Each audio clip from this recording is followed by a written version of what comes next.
Brother Jack here. You've probably heard of blockchain and Bitcoin before, even if, like me, you may not understand how it all works. But have you thought about how it could be connected to the Mark of the Beast prophecy? First, we need to understand how important faith is in the whole world of business. People put money in banks and they put money in governments because they trust them. But even banks and governments still fail occasionally. Getting people to put faith in some kind of worldwide digital money system which would override all the governments and banks in the world is even more difficult, given that virtually every new program they come up with on the internet can still be hacked. Bitcoin is the first fully digital currency that has apparently beat the hackers, and blockchain is the software that makes it work. However, behind this new technology is a mysterious and ominous origin.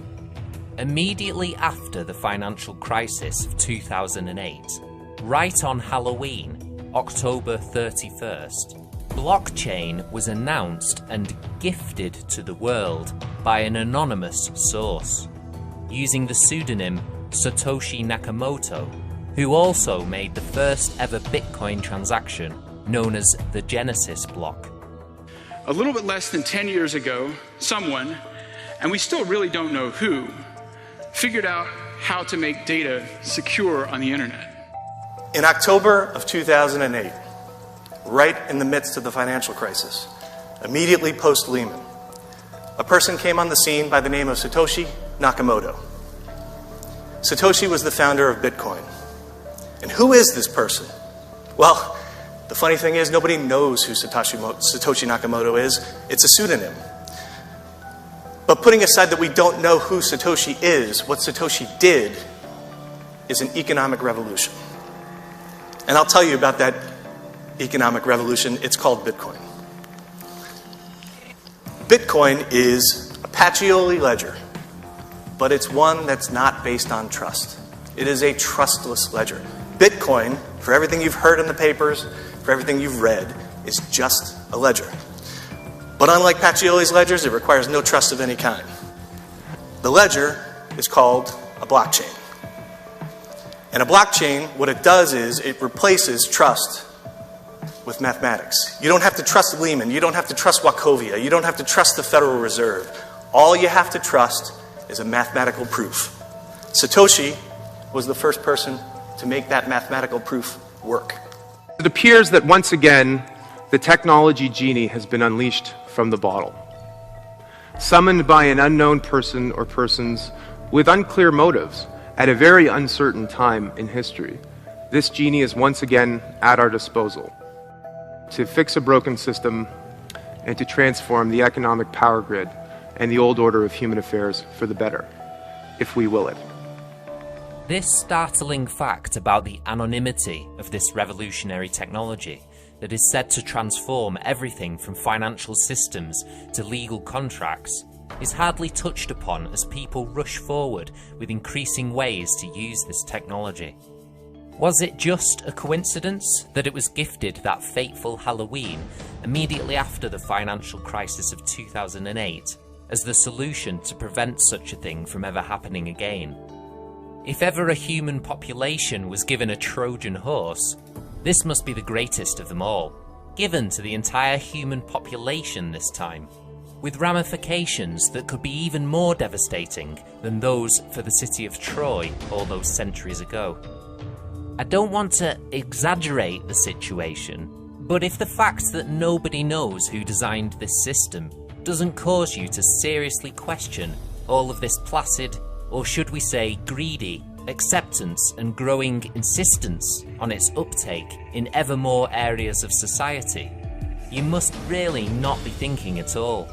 Whoever this mysterious Satoshi Nakamoto is, he or she has managed to get the world to start adopting their system, simply by literally giving people money, that is, bitcoins, in exchange for hosting the blockchain system, and promising users a new version of digital money that can be instantly transferred from one person to another without having to go through a bank.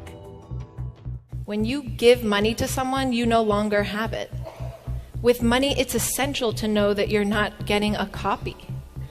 And no one had yet figured out how to secure an open network like the internet in such a way that would guarantee that our money could not be changed, copied, or duplicated. Until now. So who maintains it?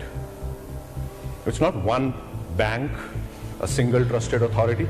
In fact, it's the entire bunch of people. But to maintain this chain, you require resources. You require computing power. You require electricity. You require time. You require money. And so when Satoshi Nakamoto in 2008 invented this concept, he did a very brilliant thing. He created a currency along with it. And that currency was the incentive for all those people maintaining this chain. And that currency, because it was the Bitcoin blockchain, was called Bitcoin. This new technology, blockchain, was creating an internet of money that would allow us to transact freely directly between us without asking permission or paying gatekeepers. The implications for society of having an open global network for the free exchange of money between people are as big as the internet. This is the first ever people's money online, and it's just the beginning. Today, there are over 700 cryptocurrencies already on the market and counting. And a new generation of blockchain technology lets us customize money in even more sophisticated ways. Imagine a currency that pays its own taxes, so you don't have to file at the end of the year. Imagine a currency that automatically gives discounts to certain citizens at the moment of purchase. Why people are so excited, including me, about blockchain is the fact that it promises to solve the two problems that the internet could not. The trust problem and the intermediation problem. And bring back actually a true, honest-to-goodness, peer-to-peer economy. Please take note that blockchain technology is also currently being implemented to register all of the world's citizens in a global biometric database to fulfill Goal 16.9 of the UN 2030 Sustainable Development Goals. Microsoft and Accenture are the two companies leading the way with this. Microsoft has also announced recently, in May of 2019, that they are developing a global digital ID system based on the Bitcoin blockchain network, which they hope will be used in future to access services on the internet. And the World Economic Forum is pushing this as the future of all commerce.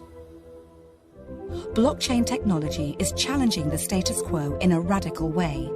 By using math and cryptography, blockchain provides an open, decentralized database of any transaction involving value, money, goods, property, work, or even votes, creating a record whose authenticity can be verified by the entire community. The future global economy will move towards one of distributed property and trust, where anyone with access to the internet can get involved in blockchain-based transactions, and third-party trust organizations may no longer be necessary. The uses of blockchain technology are endless. Some expect that in less than 10 years it will be used to collect taxes. It will make it easier for immigrants to send money back to countries where access to financial institutions is limited. Financial fraud will be significantly reduced, as every transaction will be recorded on a public and distributed ledger, which will be accessible by anyone who has an internet connection. Blockchain will become a global, decentralized source of trust, but not everyone is ready to embrace it.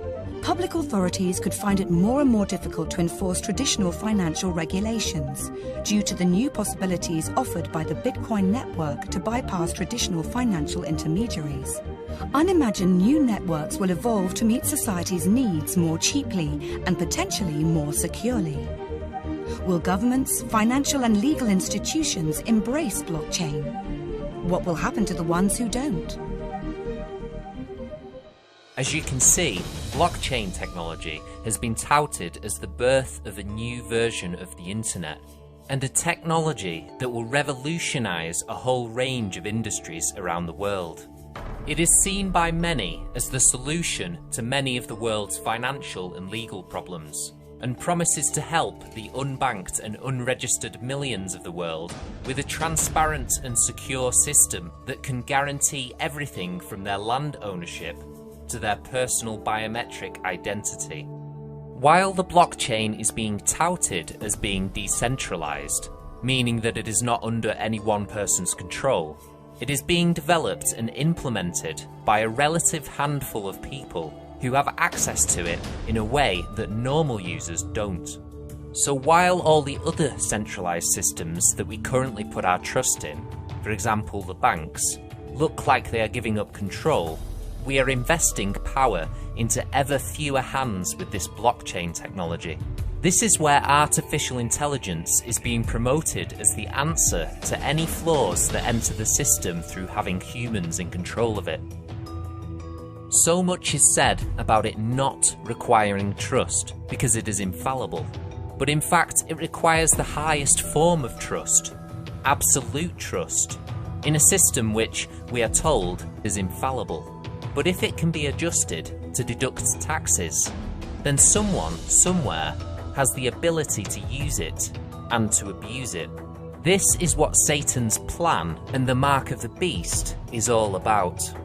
Whether it be human programmers or artificial intelligence, we are being corralled into putting our trust into the hands of man's system, in the place of putting our ultimate trust in God.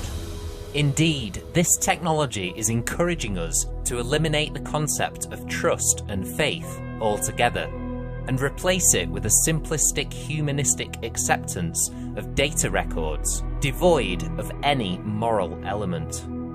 We are being delivered into the hands of a system that wants to erode all trust except in itself. We are being lured into a system that promises us freedom from the banks and governments, but which will eventually lead to the greatest totalitarian system in the history of the planet.